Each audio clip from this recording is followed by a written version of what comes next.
Hello बच्चों, आज की क्लास में आप लोगों में इलेक्ट्रोमैग्नेटिक वेव के बारे में कुछ इंपॉर्टेंट चीजें बताऊंगा। लाइक चैप्टर स्टार्ट कर रहा हूं तो एकदम बेसिक से करूंगा, आप लोगों को समझ में आएगा, तो बने रहिएगा, ठीक है। तो स्टार्ट करते हैं बच्चों। इलेक्ट्रोमैग्नेटिक वेव है क्या, किस इंसान के दिमाग में सबसे पहले ये चीजें आई है। तो इलेक्ट्रोमैग्नेटिक वेव का यूज बताता हूं बच्चों। आजकल आप लोग मोबाइल फोन यूज करते हो, कम्युनिकेशन का बहुत सारी चीजें यूज करते हो आप लोग, ठीक है। वहां पे हर जगह इलेक्ट्रोमैग्नेटिक वेव यूज होता है। जो कॉन्सेप्ट है इलेक्ट्रोमैग्नेटिक वेव का ना, सबसे पहले मैक्सवेल के दिमाग में ये चीज आया। अब कैसे आया तो चलिए, ये हिस्ट्री को जानना बहुत जरूरी है। तो सबसे पहले क्या हुआ, आप लोगों को ये पता है, लाइक क्लास 10 से आप लोग पढ़ते हुए आ रहे हो कि कहीं पे अगर करंट होगा, करंट इलेक्ट्रिसिटी होगा, तो उसके आसपास मैग्नेटिक फील्ड प्रोड्यूस होगा। और स्टेट ने बताया था आप लोगों को, ठीक है। तो आप ये समझ लो कि अगर कहीं पे करंट है तो वहाँ पे मैग्नेटिक फील्ड प्रोड्यूस होगा सर, एकदम सही बात है। उसके बाद जब आप क्लास 12th में आए, ठीक है, फिर आपको इलेक्ट्रोमैग्नेटिक इंडक्शन में आपको एक चीज़ बताया गया। क्या बताया गया कि अगर कहीं पे चेंज इन मैग्नेटिक फील्ड हो रहा है, क्या बोला मैंने, चेंज इन मैग्नेटिक फील्ड होगा तो वहां पे हम लोग इलेक्ट्रिसिटी प्रोड्यूस कर सकते हैं, मतलब करंट प्रोड्यूस होगा वहां पे, ठीक है। तो बच्चों मैक्सवेल के दिमाग में ये सवाल आया कि सर, कि लाइक करंट से हम लोग मैग्नेटिक फील्ड प्रोड्यूस कर रहे हैं, चेंज इन मैग्नेटिक फील्ड कर रहे हैं तो करंट इलेक्ट्रिसिटी प्रोड्यूस हो रहा है, तो क्या मैं चेंज इन इलेक्ट्रिक फील्ड करूंगा तो क्या मैग्नेटिक फील्ड प्रोड्यूस हो सकता है क्या। क्या बोला मैंने, चेंज इन इलेक्ट्रिक फील्ड से मैग्नेटिक फील्ड प्रोड्यूस किया जा सकता है क्या। ये सवाल आया मैक्सवेल के दिमाग में, ठीक है। और मैक्सवेल ने इसको कैसे प्रूफ करा कि ये चीज पॉसिबल है या नहीं है, ये चीज कैसे हुआ, चलिए ये देखते हैं। अब ये सब लोग कैपेसिटर डाल दिया हमने यहाँ पे, ठीक है, और यहाँ पे पावर सप्लाई दे दिया, ठीक है। अब देखो देखो, ऐसा कुछ कहानी हुआ नहीं, बट मैं आपको इस तरीके से बता रहा हूँ कि आप लोग को याद रहेगा ये कॉन्सेप्ट, ठीक है। तो लाइक मैक्सवेल ने एम्पियर से कहा कि चल ठीक है, एक बात बता मेरे को, तूने जैसे अपने डेफिनेशन में या तूने अपने फार्मूलाज में ये बता रखा है कि अगर कहीं से करंट इलेक्ट्रिसिटी जा रहा है, कहीं से करंट इलेक्ट्रिसिटी जा रहा है, तो अगर मैं उसके आसपास अगर कोई नीडल या मैग्नेटिक कंपास रखूंगा तो डिफ्लेक्शन शो करेगा। तूने बोला ना, हाँ सर ठीक है, चलो ठीक है। मैंने यहाँ पे अगर यहाँ से करंट पास हो रहा है तो अगर मैंने यहाँ पे कुछ भी लाइक मैग्नेटिक कंपास या नीडल रखा तो यहाँ डिफ्लेक्शन शो करेगा, ठीक है, ठीक है जी। यहाँ पे भी रखूंगा तो शो करेगा डिफ्लेक्शन। उससे पूछा गया अच्छा यहाँ पे रखूंगा तो शो करेगा क्या, उसने बोला हाँ एकदम शो करेगा, यहाँ पे भी शो करेगा। तो मैक्सवेल ने बोला कि अगर मैं यहाँ पे उस नीडल को रख दूं तो क्या डिफ्लेक्शन शो करेगा। तो एम्पियर भाई साहब ने बोला कि नहीं शो करेगा, क्योंकि यहाँ पे गैप है ना, यहाँ पे गैप है और यहाँ पे कोई करंट जा नहीं रहा है, तो नहीं, डिफ्लेक्शन शो नहीं करेगा। तो मैक्सवेल ने क्या करा, यहाँ पे एक नीडल या अब मैग्नेटिक कंपास जो भी यहाँ पे रखा गया, तो वहाँ पे डिफ्लेक्शन शो होना स्टार्ट हो गया। तो इससे क्या पता चला, इससे ये पता चला कि एम्पियर्स ने जो अपना फॉर्मूला दिया था या जो भी कॉन्सेप्ट समझाया था वो इनकंसिस्टेंट है। मतलब इनकंसिस्टेंट कैसे हो गया अभी बताता हूँ मैं। जैसे मान लो फॉर एन एग्जांपल, अगर मैं जैसे एम्पियर सर्किट लॉ अगर मैं बात करूँ तो आप बोलोगे सर एम्पियर्स लॉ हम तभी यूज कर सकते हैं जब वो क्लोज हो, ठीक है। तो मान लो इस पी पॉइंट में हमने एक क्लोज लूप बना दिया, ठीक है, इस पी पॉइंट पे, ठीक। अब मैंने एम्पियर भाई साहब को बोला हमने कि लाइक अब मेरे को बताओ कि अपने फॉर्मूलाज से यहाँ पे क्या हो सकता है। तो उसने बोला अच्छा, एम्पियर्स लॉ का जो फॉर्मूला होता है क्लोज उसके लिए, क्लोज सरफेस के लिए हम लोग ये यूज करते हैं B.dl equals to mu naught I, ठीक है। बोला ठीक है भाई, कोई इशू नहीं है। अब यहाँ पे क्या करना पड़ेगा हमें, अब इस पी पॉइंट के लिए हम लोग निकालने जा रहे हैं। किसके लिए निकालने जा रहे हैं, इस पी पॉइंट के लिए हम लोग देखने जा रहे हैं क्या हो सकता है यहाँ पे, ठीक है। Integration of B.dl equals to mu naught I कर दिया, ठीक है। अब यहाँ पे B बाहर हो जाएगा और इंटीग्रेशन हम dl का करेंगे तो L, और वहाँ पे 2πr लिख सकते हो आप लोग, 2πr लिख दिया हमने, म्यू नॉट आई हो गया। अब यहाँ से B की वैल्यू आ गई म्यू नॉट आई अपॉन 2πr, ठीक है। ये चीज़ तो ठीक हो गया। अब एक सवाल ये उठा कि अगर मैं इस सरफेस को थोड़ा सा बढ़ा दूँ, मतलब लाइक मैं इस सरफेस को थोड़ा सा इस तरीके से बढ़ा दूँ तो अब क्या फ़र्क पड़ेगा।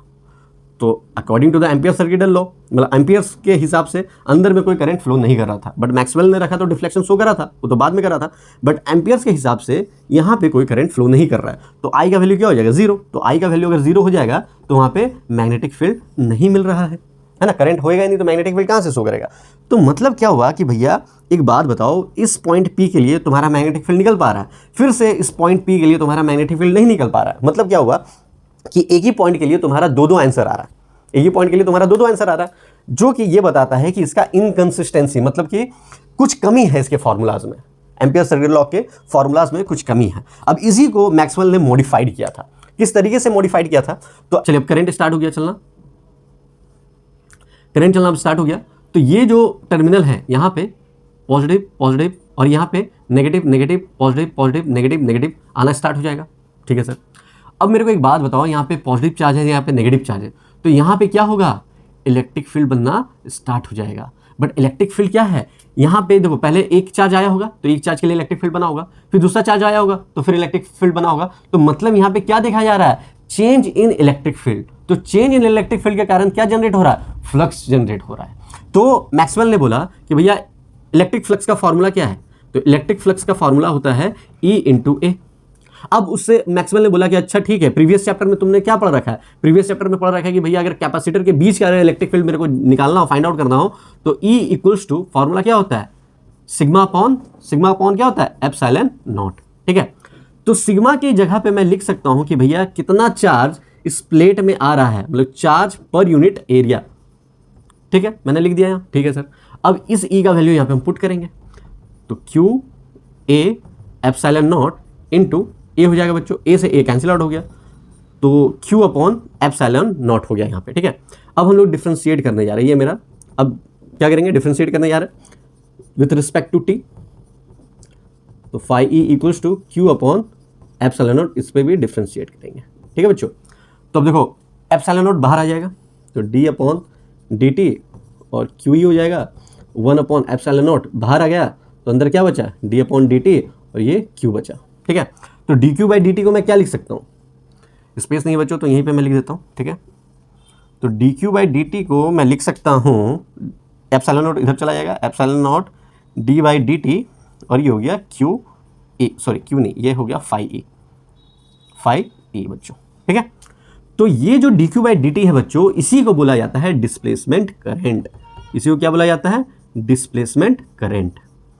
ठीक है बच्चों, इसी डिस्प्लेसमेंट करंट के कारण वहां पे डिफ्लेक्शन शो कर रहा था, क्योंकि विदाउट करंट कोई भी नीडल कोई भी कंपास आप रख दोगे वो डिफ्लेक्शन शो नहीं करेगा। ठीक है, तो यही जो डिस्प्लेसमेंट करंट है वो एम्पियर्स को दिख नहीं रहा था और मैक्सवेल ने सोचा और उसको ये चीज मिल गया। करंट का एक प्रॉपर्टी है, क्या प्रॉपर्टी है, कि जितना करंट जाएगा उतना करंट वापस भी आना चाहिए। तो अब सर यहाँ पे गैप है, यहाँ पे आप डिस्प्लेसमेंट करंट बता रहे हो, है ना, यहाँ पे कोई और करंट फ्लो कर रहा है, सर ये बड़ा कंफ्यूजन सा लग रहा है। तो देखो बच्चों, मैं आप लोगों को क्या बताना चाहता हूं, किसी भी वायर में अगर करंट फ्लो करता है तो दो टाइप का करंट फ्लो करता है, पहला है कंडक्शन करंट और दूसरा है डिस्प्लेसमेंट करंट। ठीक है, तो बच्चों जरा ध्यान से सुनना जो मैं बोल रहा हूँ। यहाँ पे क्या है, जो करंट फ्लो कर रहा था वो कंडक्शन करंट फ्लो कर रहा था। क्यों फ्लो कर रहा था सर कंडक्शन करंट, हम नहीं मान रहे। डिस्प्लेसमेंट करंट क्यों फ्लो कर रहा था, अरे भाई डिस्प्लेसमेंट करंट तभी फ्लो कर सकता है जब चेंज इन इलेक्ट्रिक फील्ड होगा, जब चेंज इन इलेक्ट्रिक फील्ड होगा तभी डिस्प्लेसमेंट करंट आएगा। तो यहाँ पे तो भाई कोई ऐसा हो नहीं रहा है, तो हम लोग बोलेंगे यहाँ पे कंडक्शन करंट फ्लो कर रहा है, तो यहाँ पे डिस्प्लेसमेंट करंट का वैल्यू क्या आ जाएगा, 0 सर, कुछ है ही नहीं यहाँ पे। फिर ये गया, मतलब ये कंडक्शन करंट है, ये कंडक्शन करंट है, अंदर की तरफ क्या फ्लो कर रहा है, डिस्प्लेसमेंट करंट, तो यहाँ पे कंडक्शन करंट क्या होगा, नहीं फ्लो करेगा सर। फिर जब बाहर की तरफ ये आया, जब बाहर की तरफ अब इधर की तरफ हम देख रहे हैं तो फिर से ये कंडक्शन करंट ही आ रहा है बच्चों।